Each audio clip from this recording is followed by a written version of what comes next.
વિવિધ વાતો કરી, ઉમેદવારે પોતાની વાત કરી. રાણપુર ગામ એટલે કે ભેસાણ તાલુકાનું હાંડા જેવું ગામ અને મહત્વનું ગામ. પેટા ઇલેક્શન શું કામ આવ્યું, કોણ લાવ્યું, કેમ આવ્યું, આ બધી જ વાતથી તમે વાકેફ છો. મતદારો મૂંઝવણમાં હશે, વિચારોમાં હશે અને થોડાક જે પ્રમાણે અમે રાજકીય રીતે અનુભવ ધરાવીએ છીએ એ પ્રમાણે વિચારોમાં ખોવાયેલા છે ને અરગ તરફની વાતો હાલે છે. પણ આ લોકશાહીના પર્વની અંદર છેલ્લા ઘણા સમયથી ગુજરાતની અંદર અને હિન્દુસ્તાનની અંદર રાજકીય પદ્ધતિમાં બદલાવ આવ્યો છે. ગુજરાતની અંદર છેલ્લા કેશુભાઈ પટેલ હતા, આ વિસ્તારથી તમે મુખ્યમંત્રી બનાવ્યા. કેશુભાઈ સુધી આઈડિયોલોજી વિચારોની એક લડાઈ હાલતી હતી. એક વિચાર એટલે કે ભારતીય જનતા પાર્ટી હોય, જનતા દળના એ જમાનાના ચીમનભાઈ પટેલ હોય, કોંગ્રેસ પાર્ટીની આઈડિયોલોજી હોય, એ પ્રમાણે દેશની અને બંધારણ ઉપર એક એક પાર્ટીનું બંધારણ, એક એક પાર્ટીના વિચારો ઉપર રાજકીય એક લડાઈઓ હાલતી હતી અને રાજકીય રીતે આપણી લોકશાહીનું આ પર્વ ઉજવાતું હતું. પણ ભારતીય જનતા પાર્ટીના જ્યારથી આજના પીએમ ત્યારના સીએમ ગુજરાતની ધરા સંભાળીને અરતરની રાજકીય હથકંડા અપનાવ્યા અને લોકશાહીની અંદર તમે કલ્પના ન કરો એ ટાઈપના રાજકારણની શરૂઆત થઈ. આ આઘાત અને પ્રત્યાઘાત કોંગ્રેસ પાર્ટી હોય, ભાજપ પાર્ટી હોય, પણ જે પ્રમાણની શરૂઆતો થાય, જે પ્રમાણના વાવેતરો થાય એ લાંબા ગાળે આનું નુકસાન થતું. હમણાં પૂર્વ વક્તાએ વાત કરી કે અમે સોશિયલ મીડિયામાં ફલાણું આમ ન હોત તો ફલાણું આમ થાત, પણ આ ટેકનોલોજી લાવવાનું કામ જે સમયની અંદર રાજીવ ગાંધીએ કર્યું હતું ત્યારે આ ભારતીય જનતા પાર્ટી વિરોધ પક્ષમાં હતી. એ વિરોધ કરતી હતી કે ટેલિકોમ કંપનીઓ બંધ થઈ જશે, ફલાણું થઈ જશે, ગાડાઓ લઈને આ લોકોએ વિરોધ કર્યા હતા આ મોબાઈલ. પણ આજે એનો ફાયદો છે. કહેવાનો મારો ભાવાર્થ, તમે જે મત આપવા જાઓ છો, તમે જે મત આપવાના છો એ મતથી આ એક સીટ જીતવાથી હું નથી કહેતો કોઈ ગુજરાતની સરકાર બદલાઈ જવાની છે. આ એક મતથી હું નથી કહેતો હિન્દુસ્તાનનો તખ્તો બદલાઈ જવાનો, પણ તમારા એક મતથી ગુજરાતની 2027ની રાજકીય ફલકની દિશા નક્કી થવાની છે. આ વાત શું કામ કરું છું? અહીંયા આટલા વાગે રાતના 10 વાગે તમારે જ્યારે વાર્તાલાપ કરીએ, તમે પણ ખેડૂત છો, સિઝનનો ટાઈમ છે, માવઠાની સિઝનની સાથે ખેડૂતની ખેતીની સિઝન છે. આ ઇલેક્શન કોણ લાવ્યું, કેમ આવ્યું, કોણે રાજીનામા આપ્યા, કઈ રીતના રાજીનામા આપ્યા, આ વિચારવો ખૂબ જ જરૂરિયાત છે. ગોપાલભાઈની ઉત્પત્તિ અહીંયા શું કામ થઈ, કોણે એને મોકલ્યા, શું કામ અહીંયા આવ્યા, આમાં પણ ઊંડાણમાં જવું ખૂબ જ જરૂરિયાત છે. કેશુબાપાએ ભારતીય જનતા પાર્ટી સામે બ્યુગલ ફૂંક્યું. કેશુબાપાએ આ ભારતીય જનતા પાર્ટીની સત્તાની પદ્ધતિ સામે એટલા માટે અવાજ ઉભો કર્યો કે હિટલરશાહી તરફે ગુજરાત જતું જશે.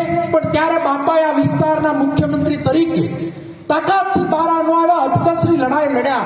ત્યારથી અમે 2007ની મને યાદ છે સમય બરાબરનો કે ઉત્કર્ષ સમિતિમાંથી અમે રાજકીય રીતે જાહેર જીવનમાં આવ્યા. ઉત્કર્ષ સમિતિમાંથી અમે રાજકીય રીતે આગેવાનીઓ લીધી. વિઠ્ઠલભાઈ રાદડિયાના નેતૃત્વમાં અમે આગળ વધ્યા અને અમે નાની ઉંમરમાં રાજકારણમાં આવી અને ધારાસભ્ય સુધી પહોંચ્યા. પણ અમે કેશુબાપાના વિચારોની સાથે એટલા માટે સહમત થયા હતા કે ત્યારે અમે સુરતની અંદર હતા, અમે એની હારે જોડાય અને આ બધી ફલકની અંદર ગુજરાતમાં કામ કર્યું. ત્યારે અનુભવના પાતા પ્રમાણે 2012માં પણ આજે પરિવર્તન નામની એક બ્યુગલ ફૂંકાણો. એ પરિવર્તનના બ્યુગલમાં અમુક બાપાના વિચારોને રોકવા વાળી એક ટીમે કવચ કરી લીધું અને ટીમે કવચ જ્યારે કર્યું સફળતા સુધી ના પહોંચ્યા. પણ એ પ્રમાણે 2017ની અંદર આખા ગુજરાતે એક અવાજ ઉભો કર્યો અને કોંગ્રેસ પાર્ટી સફળતા સુધી પહોંચવાની તૈયારી થઈ. ત્યાં સુરત આવતા થોડોક બમ્પ આવ્યો અને બમ્પ આવતા એક થોડાક સીટ માટે કોંગ્રેસ રહી ગઈ અને પછી જોડ તોડનું રાજકારણની શરૂઆત થઈ. એમાં વિસાવદરનો પણ ભોગ લેવાનો, ગુજરાતનો પણ ભોગ લેવાનો. અને હું તમને આ વાત એટલા માટે ઊંડાણમાં લઈ જાઉં છું કે એ સમયની પહેલા હું વાત કરું કે 2014 પહેલા મનમોહનસિંહની સરકાર હતી. મનમોહનસિંહની સરકાર દિલ્હીમાં શાસન કરતી હતી. તમે ટીવી ઉપર જોયું છે, તમે પેપરોમાં જોયું છે, તમે સોશિયલ મીડિયામાં જોયું છે કે મનમોહનસિંહને કલંકિત બનાવવાનું કામ અન્ના હજારે નામની વ્યક્તિ રાજકારણ રાજઘાટ ઉપર બેઠી અને 15 દિવસના એને ધરણા કર્યા. તમે મીણબત્તીઓ લઈને ગુજરાત આખામાં બહાર નીકળ્યા કે મનમોહનસિંહની સરકાર ખરાબ છે, ભ્રષ્ટાચારી છે, એને બદનામ કરવાની પાછળ એક વિચારધારા કામ કરતી હતી. આમ આદમી પાર્ટીને પેદા કરવામાં આવી. આ કેજરીવાલ અન્નાના ખોળામાં પેદા થયા. આ વાત ઉપર હું તમને એટલા માટે લઈ જાઉં છું કે જે પ્રમાણે હરિયાણામાં કોંગ્રેસની સરકાર બનતી હતી, ખેડૂતોએ 700 ખેડૂતોએ તમારી માટે, મારી માટે, મારા પરિવાર માટે દિલ્હીની બોર્ડર ઉપર પોતાની શહીદી ઓરી. 700 ખેડૂતોએ 1 વર્ષ સુધી આંદોલન કર્યું. 1 વર્ષે 3 કાળા કાયદા પાસા ખેંચાણા. આ કેજરીવાલ સાફ સુથરો ચહેરો, ગરીબોનો ચહેરો, ગરીબોનો બેલી, આવા સૂત્રો લઈ તમારી વચ્ચે પડીકા મૂકી સોશિયલ મીડિયાથી, માર્કેટિંગથી તમારા માઇન્ડને વોશ કરવામાં આવ્યું. અને આ કેજરીવાલ દારૂકાંડની અંદર જેલમાં જાય, એને પાછો બારો કાઢે. એને હરિયાણામાં આખી કોંગ્રેસ સરકારની સામે એની પાસે કઈ તળિયું નહોતું, આખી કોંગ્રેસ સરકાર ઉઠલાવી નાખી. તમને આ વાત ઉપર એટલા માટે લઈ જાઉં કે એ ગોપાલ ઇટાલિયાને પણ એ જ પ્રમાણે લોન્ચ કરવામાં આવે છે, એ જ પ્રમાણે તમારી વચ્ચે લાવવામાં આવ્યો કે આ ઇલેક્શન જો તમે ભૂલ કરી ગયા તો આવનાર પેઢી તમને માફ એટલા માટે નહીં કરે કે ખેડે એને ખેતી એની ખેડૂત તરીકે કોઈ નામ આપ્યું તો કોંગ્રેસ પાર્ટી આપ્યું. અમે તમારી પાસે કોંગ્રેસના વારસદાર તરીકે માંગવા આવ્યા. કોંગ્રેસનો ઇતિહાસ છે, કોંગ્રેસ આ દેશ માટે કંઈક આપ્યું છે. કોંગ્રેસ દેશ માટે એટલા માટે આપ્યું કે જે પાર્ટીમાંથી અમે આવીએ છીએ એ પાર્ટીની સોનિયા ગાંધીની સાસુ એટલે કે ઇન્દિરા ગાંધીએ શહાદત આપી હોય, એ પાર્ટીના નેતાઓ તરીકે જે રાહુલ ગાંધી આખા દેશમાં જતા હોય એના બાપે આ દેશ માટે શહાદત આપી હોય, એ પાર્ટીના આગેવાન ગાંધીજીએ આ દેશ માટે શહાદત આપી હોય, એ પાર્ટીના મારા વડીલ સરદાર વલ્લભભાઈ પટેલે આ દેશ માટે બલિદાન આપ્યું હોય. આ દેશ માટે બલિદાન આપનાર પાર્ટીના અમે વારસદારો છે. અમારો ઇતિહાસ છે, અમારા વિચારો છે, અમારા સંસ્કારો છે. અને અમે ખેડૂતની પાર્ટી તરીકે રાણપુર ગામમાં એક નાના બાળક માટે તમારી પાસે મત માંગવા આવ્યા, તમને અપીલ કરવા આવ્યા કે કુંબળી વયનો છોડ છે, આમાં ખાતર નાખો, આમાં પાણી નાખો અને એકવાર વૃક્ષ બનાવો. જો આ રાણપુર ગામને ફળ આપે કાંડો બાવળ સમજી કાપી નાખજો, પણ કોઈ વાતમાં આવ્યા વગર એકવાર તમે નીતિન રાણપરિયાને મત આપો. એની માટે તમારા પાસે અપીલ કરવા આવ્યા છે. અપીલ એટલા માટે કરવા આવ્યા છે કે અમે કોઈ વચનો આપવા નથી આવ્યા. અમે લડતા હતા, લડીએ છીએ અને લડતા રહેવાના છે.